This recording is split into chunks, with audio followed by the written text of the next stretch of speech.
भोंदूबाबा अशोक खरात प्रकरण राज्यभर गाजत असतानाच राष्ट्रवादी काँग्रेस अजित पवार गटाचे मंत्री नरहरी झिरवाळ यांचाही आक्षेपार्ह व्हिडिओ व्हायरल झाला। या 10 मिनिट 29 सेकंदाच्या या व्हिडिओनं राजकीय वर्तुळात भूकंप झाला।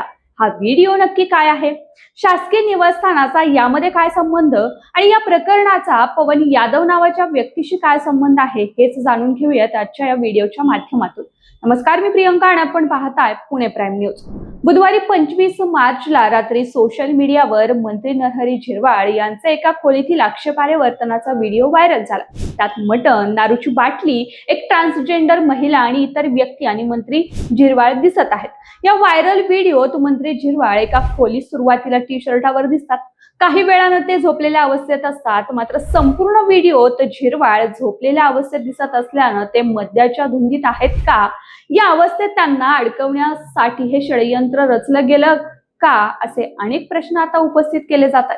मात्र व्हायरल झालेला व्हिडिओ हा काय काल आजचा नसून तो 7 महिन्यांपूर्वीचा असल्याचं बोललं जातं।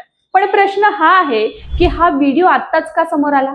तर हा व्हिडिओ ट्रान्सजेंडर पवन यादव याचा भाऊ रवी यादव यानं व्हायरल केल्याचं बोललं जातं।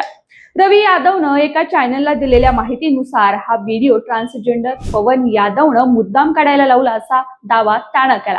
त्याचबरोबर आमदार खासदार यांच्याशी जवळीक वाढवून ट्रान्सजेंडर पवन यादव या मंत्र्यांना ब्लॅकमेल करायचा आणि 25 लाखांसाठी त्यानं रवी यादवला देखील धमकावलं होतं असं रवीने सांगितलं। दरम्यान पवन यादव हा गुन्हेगारी पार्श्वभूमीतला असल्याचं बोललं जात असून त्याच्या विरोधात यापूर्वी मुंबईतील कुरार पोलीस ठाण्यात दमदाटी खंडणी प्रकरणी गुन्हा दाखल असल्याचं समोर आलं। त्याचबरोबर नरहरी झिरवाळ यांच्यासोबत पवन यादवचे अनेक फोटो देखील आता सोशल मीडियावर व्हायरल झाले।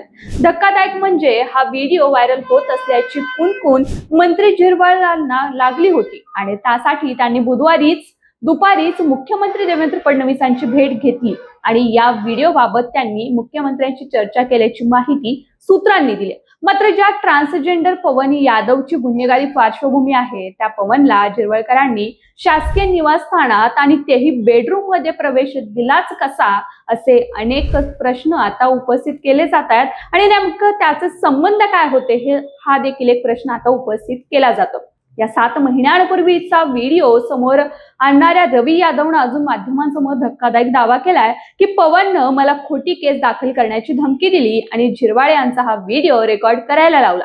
आपण याबद्दल झिरवाळ यांना सतर्क केलं होतं, तुम्ही पवन सोबत रिलेशन ठेवू नका, तो तुम्हाला अडकवण्याचा प्रयत्न करतोय असं मी झिरवाळकरांना सांगितलं होतं, तेव्हा मी बघतो असं त्यांनी उत्तर दिलं, असं पवन यादव म्हणतोय। पवन यादव हा 10 दिवसांपूर्वी झिरवाळ यांच्याकडे गेला होता, त्यावेळी त्यानं लग्न करा, मंगळसूत्र द्या अशी मागणी केली होती। त्याला ट्रान्सजेंडर समितीवर पद हवं होतं, त्यासाठी सुद्धा ब्लॅकमेल करत होता असं रवी यादवनं सांगितलं। हा प्रकार नक्की कशासाठी सुरू होता हा प्रश्न उपस्थित केला जातोय।